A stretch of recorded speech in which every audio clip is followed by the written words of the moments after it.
selaku moderator. Dan perkenalkan teman saya Fadilah Syishura Zahra dengan NIM 007 dan Muhammad Rafi Nusantara dengan NIM 46222-011. Kami akan memaparkan materi dengan judul perilaku organisasi dari Forum Komunikasi Mahasiswa Politeknik se-Indonesia atau biasa disingkat FKMPI.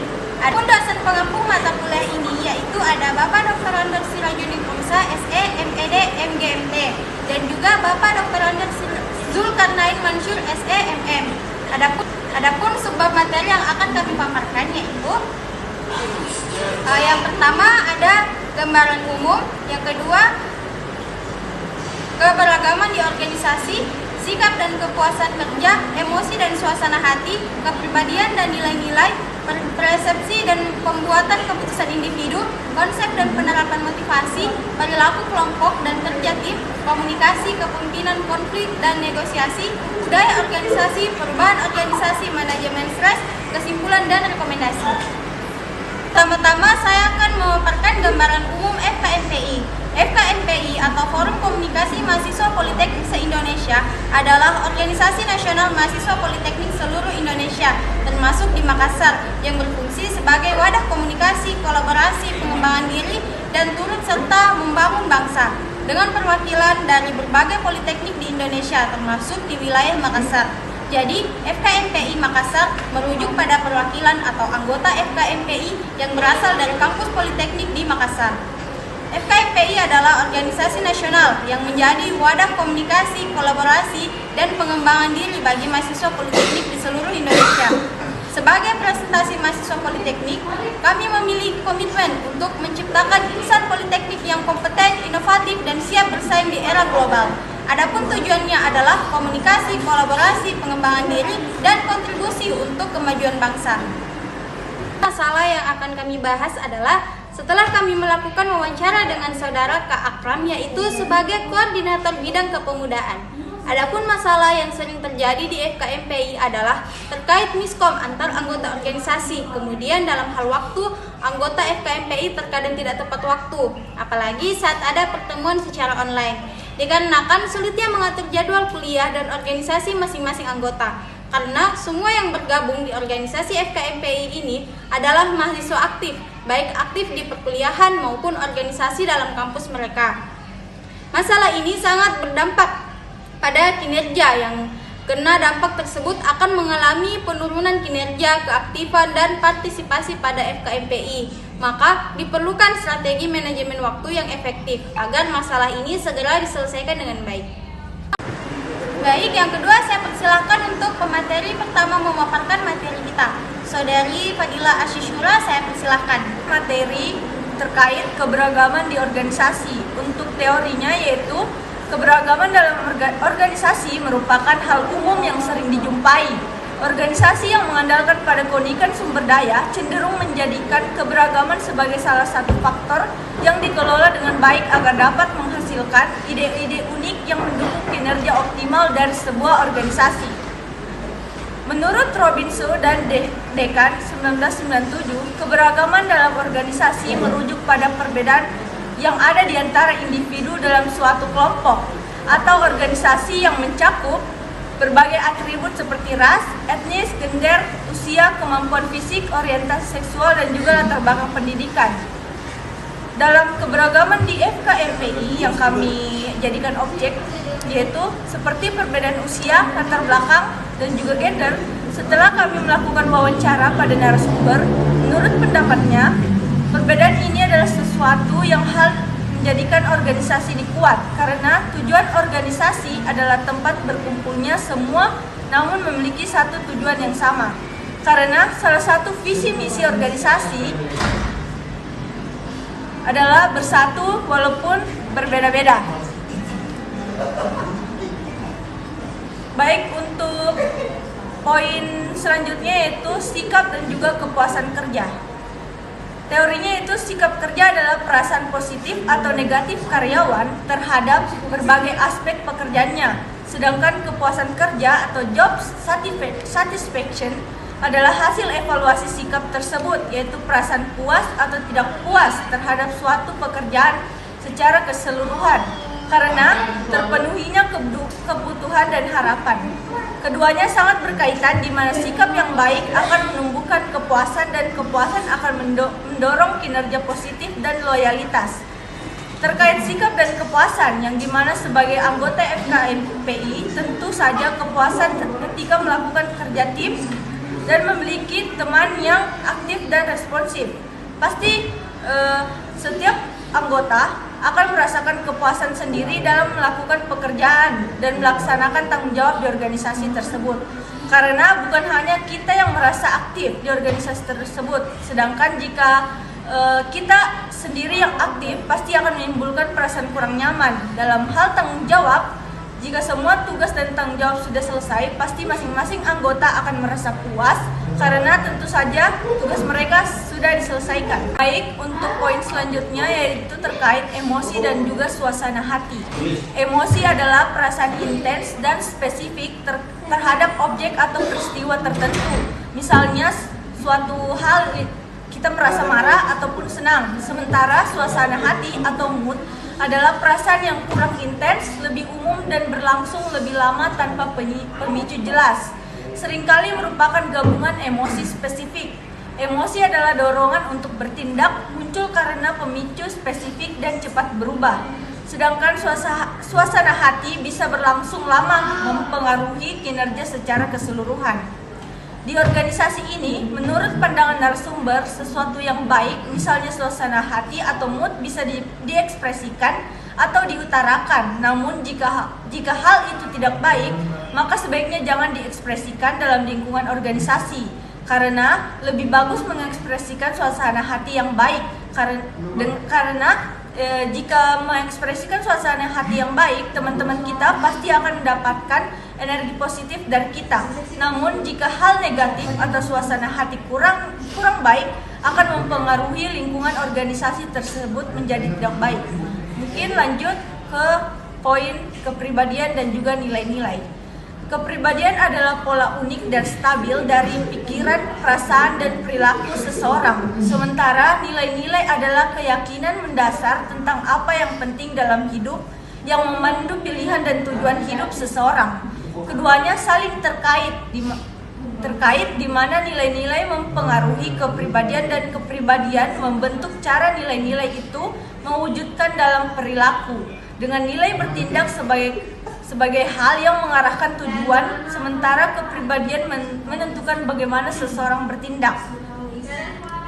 Harus dimiliki dalam organisasi FKMPI itu yang paling utama rasa tanggung jawab, baik itu tanggung jawab menjaga nama baik ataupun melaksanakan tugas sesuai bidang masing-masing.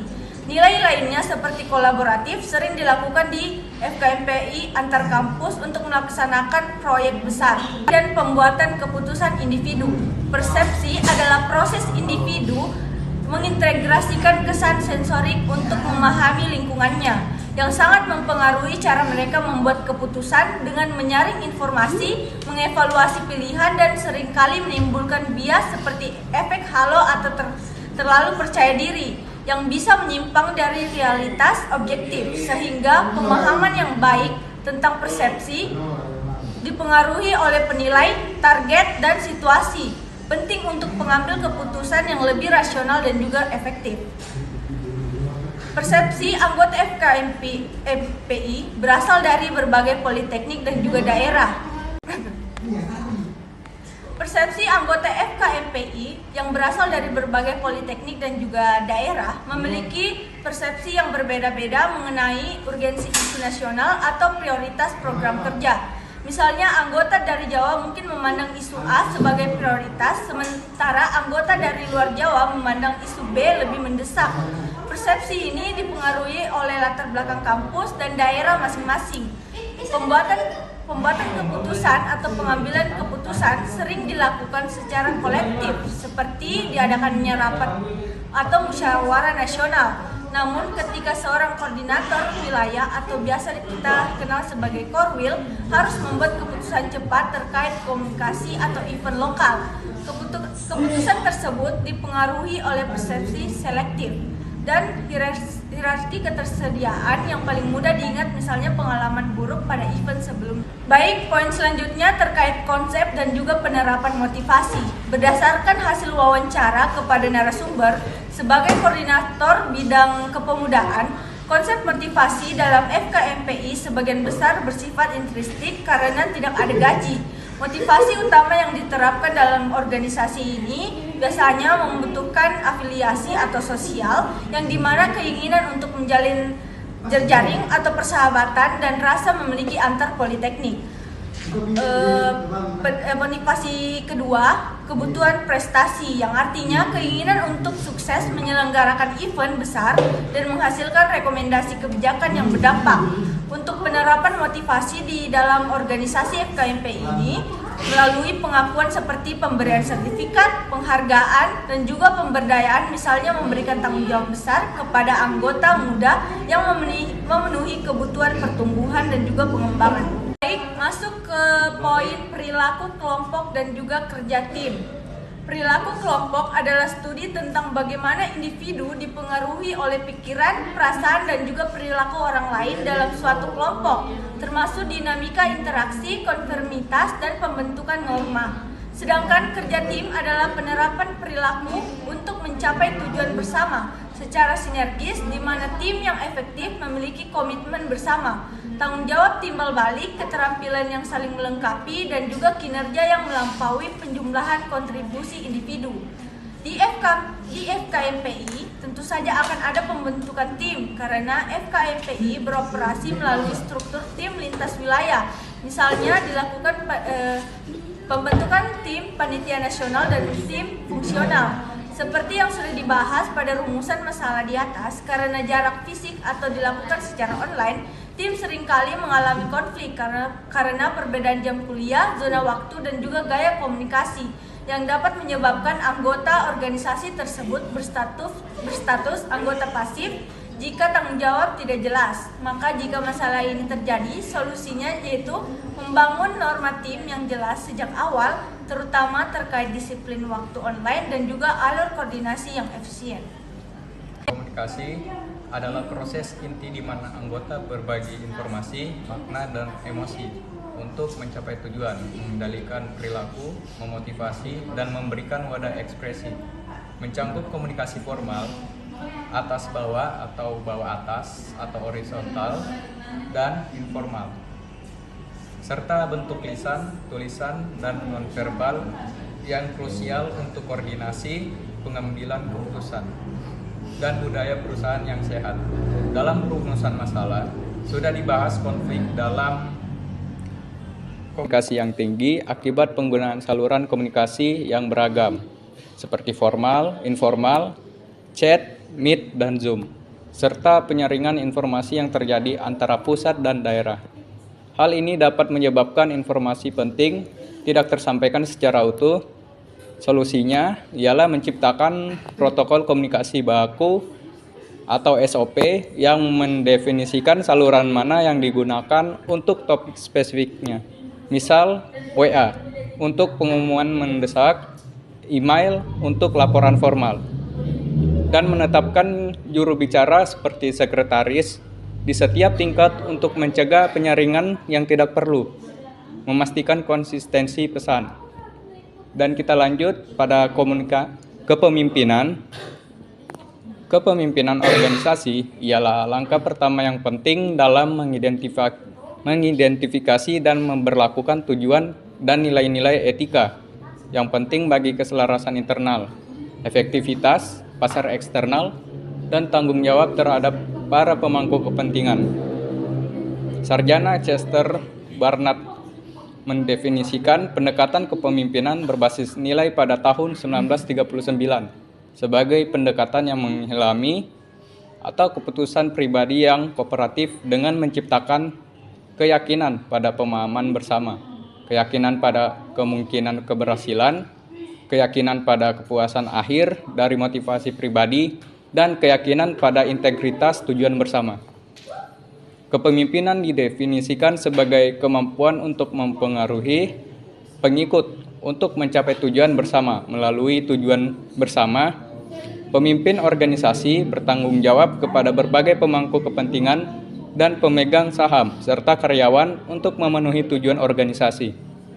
Seberapa bertanggung jawab dan etis mereka memilih untuk melakukan tergantung pada sejumlah faktor, dari perspektif etika dan efektivitas terkait. Nilai-nilai pemimpin diperhitungkan karena ini umumnya menjadi nilai-nilai suatu organisasi. Pengaruh seorang pemimpin disebut sebagai nada di atas, sementara nilai-nilai seorang pemimpin harus selaras dengan nilai-nilai organisasi. Visi dan misinya ini tidak selalu terjadi, seperti yang kita ketahui dari krisis yang dibahas sebelumnya ketika mengacu pada kegagalan klasik di Enron, Tyco, WorldCom, Wells Fargo, dan perusahaan terkenal lainnya. Para pemimpin FKMPI, baik ketua umum maupun koordinator wilayah, harus mampu menerapkan kombinasi kepemimpinan transformasional atau menginspirasi visi dan transaksional atau mengelola tugas operasional.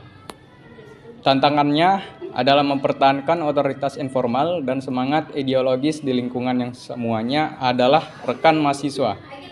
Solusinya adalah meningkatkan kapasitas peer leadership melalui pelatihan yang berfokus pada kecerdasan emosional dan keterampilan coaching. Memungkinkan para pemimpin tidak hanya memberikan arahan tetapi juga memberdayakan dan mengembangkan potensi anggotanya. Baik, kita lanjut. Konflik dan negosiasi. Konflik dan negosiasi adalah dua hal yang saling terkait erat dalam perilaku organisasi. Konflik ialah proses di mana kepentingan seseorang bertentangan dengan kepentingan orang lain, sedangkan negosiasi ialah upaya untuk mencapai kesepakatan antara pihak-pihak berkonflik. Konflik dalam organisasi dapat timbul dari perbedaan tujuan, persaingan seperti persaingan sumber daya atau ketergantungan antara bagian, dan penanganannya dapat dilakukan melalui negosiasi.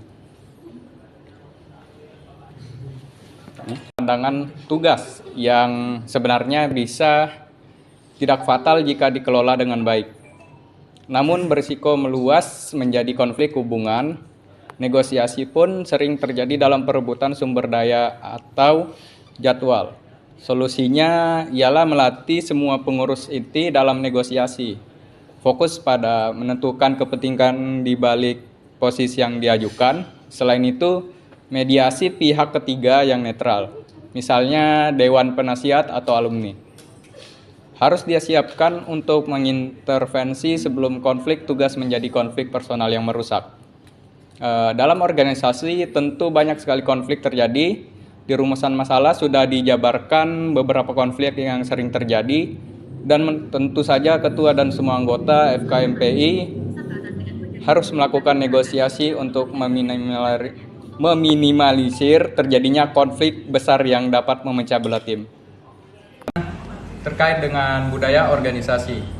Budaya organisasi mengacu pada sistem nilai, keyakinan, norma, dan cara berperilaku bersama yang memandu cara anggota organisasi berinteraksi satu sama lain dan dengan pemangku kepentingan eksternal.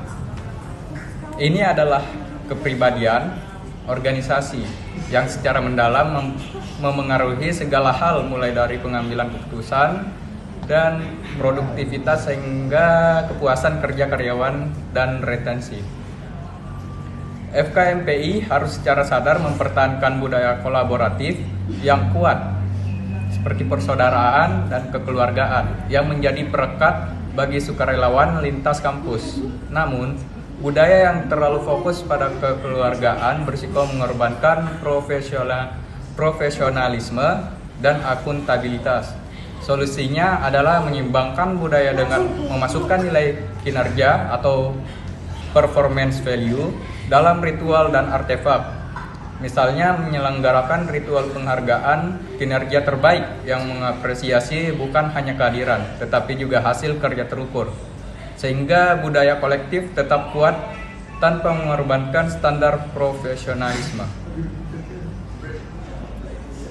Selanjutnya, perubahan organisasi ialah proses terencana atau tidak terencana di mana suatu perusahaan atau institusi mengubah komponen utamanya seperti struktur, strategi, budaya, teknologi, atau sumber daya manusia untuk meningkatkan efisiensi atau beradaptasi dengan lingkungan eksternal yang berubah. Perubahan organisasi ialah suatu proses di mana organisasi tersebut berpindah dari keadaan yang sekarang menuju ke masa depan yang diinginkan untuk meningkatkan efektivitas organisasinya. Perubahan organisasi terbagi dalam dua kategori. Yang pertama, perubahan inkremental, perubahan terhadap yang memperbarui produk, proses atau strategi yang berkembang seiring waktu. Yang kedua itu perubahan transformasional, ialah perubahan dramatis atau mendadak yang cangkupannya lebih luas, seperti pergeseran misi atau struktur organisasi. FKMPI terus-menerus menghadapi perubahan baik internal atau pergantian kepengurusan maupun eksternal, seperti kebijakan baru atau krisis. Tantangan utamanya ialah resistensi dari anggota lama yang terbiasa dengan metode konvensional. Solusinya ialah menerapkan proses perubahan secara partisipatif, membuat anggota merasa memiliki atau ownership atas perubahan tersebut. Ini dapat dilakukan dengan melibatkan perwakilan dari semua wilayah dan angkatan dalam proses perencanaan perubahan atau unphrasing. Bukan hanya memberitahu mereka tentang keputusan yang sudah dibuat. Baik, lanjut manajemen stres. Manajemen stres ialah serangkaian teknik untuk mengendalikan pikiran, emosi, dan perilaku agar dapat menghadapi tuntutan hidup secara lebih efektif, bertujuan mencapai keseimbangan dan mengurangi dampak negatif stres pada fisik serta mental melalui strategi seperti olahraga teratur, pola makan sehat, melakukan hobi, mencari dukungan sosial, teknik relaksasi atau mediasi, memprioritaskan tugas, dan mengubah pola pikir negatif. Tujuannya agar tidak terjebak dalam respon stres yang merusak, melainkan membangun ketahanan dan kemampuan beradaptasi. Stres di FKMPI berasal dari konflik peran, seperti tugas kuliah dan tugas organisasi, dan tekanan deadline nasional yang tinggi. Stres yang tidak dikelola dapat menyebabkan burnout dan turnover sukarelawan. Solusinya ialah memperkenalkan program keseimbangan kerja dan hidup yang disesuaikan untuk mahasiswa, termasuk pelatihan manajemen waktu yang khusus untuk double role, menerapkan jadwal istirahat, dan menyediakan sesi sharing mental wellness yang dipimpin oleh atau alumni. Kemudian saya akan membacakan kesimpulan dari aspek perilaku organisasi di FKMPI. Permasalahan dalam aspek perilaku organisasi di FKMPI berkisar pada bagaimana mengelola dorongan internal dari para lawan, menjaga kekompakan tim yang bekerja secara berani dan dari berbagai daerah, serta menangani penolakan terhadap perubahan yang terus-menerus muncul karena adanya pergantian pengurus dan keadaan di luar organisasi. Kecenderungan dalam mengambil keputusan dan keinginan untuk berhubungan dengan orang lain sangat mempengaruhi perilaku individu. Sementara itu, kelompok perilaku sangat bergantung pada kemampuan untuk menyeimbangkan antara kepemimpinan transformasi atau pandangan ke depan dengan transaksional atau penyelesaian tugas dalam kepemimpinan lingkungan yang setara. Nilai-nilai yang kuat atau kerjasama adalah modal utama FKMPI, tetapi perlu diperhatikan agar tidak mengurangi profesionalisme yang sangat diperlukan untuk mencapai tujuan organisasi dengan efektif dan berkelanjutan. Kemudian baik, saya akan membacakan rekomendasi perilaku organisasi di FKMPI. FKMPI disarankan untuk menjalankan 3 langkah penting, yaitu meningkatkan kemampuan kepemimpinan sejawat dan menurunkan prasangka. FKMPI perlu mengalokasikan dana dan tenaga untuk menyelenggarakan pelatihan tentang kepemimpinan transformatif yang praktis dan pemahaman tentang pengambilan keputusan bagi semua koordinator wilayah atau korwil dan ketua divisi. Program pelatihan ini sebaiknya menitik beratkan pada metode untuk mengurangi kecenderungan berpikir yang kurang tepat dan membangun aturan tim yang jelas demi pertanggungjawaban. Bukan sekedar menjalin hubungan yang baik, menyeragamkan komunikasi dan tanggung jawab antar wilayah. Secepatnya susun standar operasional prosedur SOP, komunikasi yang menetapkan media dan bentuk pesan untuk masing-masing kategori informasi, genting laporan diskusi, dengan tujuan mengatasi penyaringan informasi dan kesalahpahaman. Prosedur ini perlu dilengkapi dengan penerapan sistem pelaporan hasil kerja terukur agar kemalasan sosial dapat diketahui dan ditangani dengan cepat, yang pada akhirnya memperkuat jiwa profesionalisme di samping semangat kebersamaan. Rencana pengelolaan stres dan perubahan yang provokatif FKMPI sebaiknya membuat program keseimbangan antara pekerjaan dan kehidupan yang disesuaikan bagi mahasiswa, meliputi pelatihan pengaturan waktu dan penyediaan sarana dukungan emosional yang tidak resmi. Berkaitan dengan perubahan, FKMPI harus menjadikan keterlibatan anggota sebagai bagian yang tidak terpisahkan dalam tahapan awal perubahan, sehingga anggota merasa memiliki perubahan itu dan tidak sekedar menjalankan instruksi yang tujuannya agar persetujuan dapat dikurangi di masa mendatang. Baik, itulah tadi pemaparan materi kita mengenai organisasi FKMPI. Kurang lebihnya mohon dimaafkan. Kami dari kelompok 4 mohon undur diri. Bye-bye.